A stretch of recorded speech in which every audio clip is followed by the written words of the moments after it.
All right. Well, clearly wasn't the best game from the Flyers last night in Montreal. Again, I know. I apologize. I've been working a lot recently, and I can't watch. Essentially, I can't watch a game live until I think January or something like that. It's going to be a while. I've just been unbelievably busy, so I do apologize for the videos being late and things like that, and not being right as the game ends and things like that. And as for this game alone, obviously, areas of the game were okay for the Flyers. Majority of it was not. And you can't keep doing that. I mean, this is game 28 for this team. And, you haven't necessarily played the greatest in recent games. And, it's just been very, very, how do I describe it? Just like, it's very, very hard to watch and to cover this team and to, sit there and have the fan side of me wants them to win and wants them to play good. And obviously before I even watched the game, I was annoyed because they lost. And, you're coming into it, it's Montreal, and they had, lost 8 in a row before that. They're 2-7-1 in their last 10. They're last in their division, only had 6 wins coming into it, and they win last night in the shootout. Look, it can't keep happening for the Flyers. You got to be able to take care of teams. I get it. You beat Vegas, a game where your goaltender kind of stood on his head. And obviously I know that certain things of this are starting to come together, and there's certain aspects of everything that they want to, put together and with Mike Yeo as head coach. And, he's kind of said that he wants them to kind of get into that rhythm of playing the right way. And I don't really think the Flyers have done that yet. I think they've won games because of, they've been able to do it in certain stints, just not in the full 60-minute effort. And right now, for example, you just demolish New Jersey at home. Then you go on the road for one game against Montreal. Again, a team that is not playing well and is injured as all hell. And, a lot of guys have left the team and all that stuff after their run to the Cup final last year. And you basically survive a first period against them. I mean, that might have been one of the worst first periods the Flyers have played this season. That's probably is the worst, if I'm being honest. If I had to go back and look at a first period, that's bad. Obviously, the second period has been a different period for them. It's been easily their worst period. But as for the first period, that's easily one of the worst ones. It was just putrid, just absolutely horrible. And their second period was better. In the first handful of minutes, it looked like it was going to be a continuation of the first. But my problem with the first period was this. You had a chance early in the game. Atkinson hit Giroux in the high slot for a one-timer. It was just a quick one-timer. It wasn't really a crazy save or a crazy chance for either team.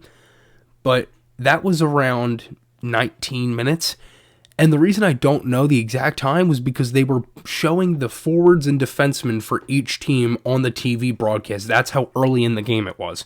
The next legit scoring chance the Flyers had was a shot from Kevin Connaughton that was with traffic in front at 1:54 with the fourth line out there. And I went back and I went all the way back to the 19-minute mark and I just counted down the seconds of when that graphic came up, and it was around 19:05 would be my guess, the Giroux chance. You had that long of chances where you had a legit scoring chance. And I'm not talking a shot on goal. I'm talking a scoring chance. And again, it wasn't anything crazy, but it was a chance that almost went into the net. That's how bad their first period was. I mean, did anybody see the tweet I put up of the 3 forwards overskating the puck and both defensemen missing the guy going to the net and Hart having to bail them out? That's how bad their first period was. The Canadians had a power play early in this period, and the Flyers were starting to get, it felt like nobody really had established momentum, but it looked like the Flyers were going to get some, and then McEwen got called on an interference call. I didn't really like that call. I kind of thought that was just him finishing his check, and the puck was kind of just gliding to the point. The Flyers defended that penalty kill really well. Everything was to the outside. They had really good defense. Canadians tried the bumper shot twice. Flyers were all over it. Then they had another power play late, and the Flyers on the PK were more stationary. They gave them more ice time. Caulfield had a shot that went high. It just felt like, I don't know what it was, but it felt like the Flyers were just really laid back, and you even saw it on the penalty kill. And obviously they scored and everything, so 1-0 after the first period. And then the Flyers get a goal off their best player from the game, Max Woolman, who's been fantastic in a lot of games recently. I've actually really liked Woolman in every game he's played. He's been good. He finishes his checks. He's fast. He's effective. He makes plays, and he just plays with such a high tempo energy where he can make plays, and he scores here. It was kind of just a broken play, good play by JVR to get it to him. And I thought that was arguably one of the Flyers' best lines in this game.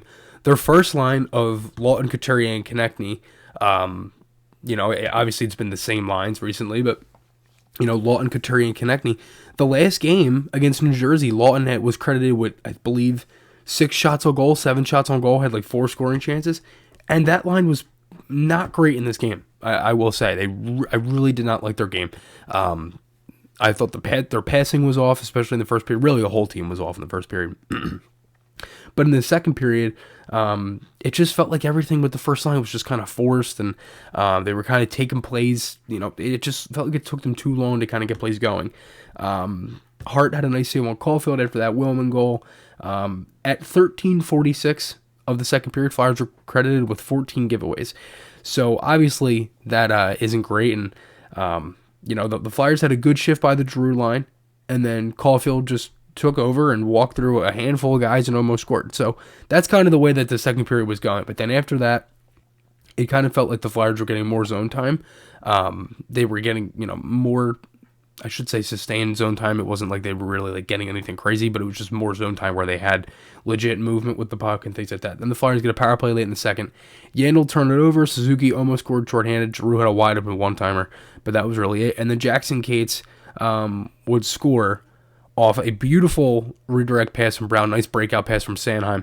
And the Flyers, when I was watching that second period, I'm thinking to myself, and I already knew the score, but if I was watching this game live, I already knew what my instinct would have been. It's like, okay, we kind of just got out of that period, or tied, and now we just got the lead with a minute left, or around a minute left, I should say. And now let's go into the third period and end this game and take it to them. And that's exactly what the Flyers did in the first 12 minutes, 13 minutes of this period. But then the last 7 minutes or so, it was just all Montreal. And then they get the goal with 5 minutes left. But in the first 13 minutes, the Flyers took it to them. They had scoring chances. They had more zone time. They moved the puck, everything. It felt like it was the Flyers were going to be able to take care of the game, erase the first period they had, and come out of this with 2 points in regulation. But that's not the case. Canadians score, and you go to overtime. Flyers had 7 overtime shots, and a power play. And you don't score. I really didn't like the personnel on the power play, if I'm being honest with you. I get it, with Yandel, but I think I would have rather liked to seen somebody like Sanheim or Ristolainen to shoot the puck. I don't really love Couturier in that spot. I know it's worked a little bit recently, but I would have liked to seen something different. And it kind of just felt like everything was just, kind of the same play. Giroux, Yandel, Couturier shot. Giroux, to Yandel to Couturier for the shot, and it ended up going around and all the way out, and that pretty much killed the power play. I just didn't really like the personnel there. And then Brown was out for overtime, which I actually liked because I thought Brown had a pretty good game. Sanheim had a chance off the rush. Brown was handcuffed in front, and then Lawton almost scored. And that was all in the same shift. So the Flyers had chances every way, and then Konechny had one off a deflected hand pass from Atkinson. If that went in, I probably would have thought that would have been called off for a hand pass. I was surprised it wasn't blown dead. But the shootout was the shootout. I'm not going to sit here and criticize the shootout because this game shouldn't have went to the shootout. The Flyers should have been able to win this game, and the game was 100% winnable. You can't keep having first periods like that where you play against teams like this who are essentially either in the same spot or a worse spot than you with the way that their schedule is looking. But, I just really did not love the Flyers' full effort. I like certain bits and pieces of it. I thought the third period was good to the first 13, 14 minutes, but then they kind of let the Canadians get right back into it. Carter Hart was good again, and you can't keep relying on your goaltender. And obviously they're still trying to fix some things out. And I know they haven't had many practices with Yo and things like that, but we kind of heard that last season as well with the practices. And obviously that was a whole different story with COVID and their schedule. But you get my point, is you can't keep having excuses for bad play. You need results, and the Flyers need to win games, and they win 3 in a row, but losing this game, it kind of feels like those 3 wins didn't really do anything for them. If you're kind of picking up what I'm saying, but Ottawa isn't going to be any easier of a task.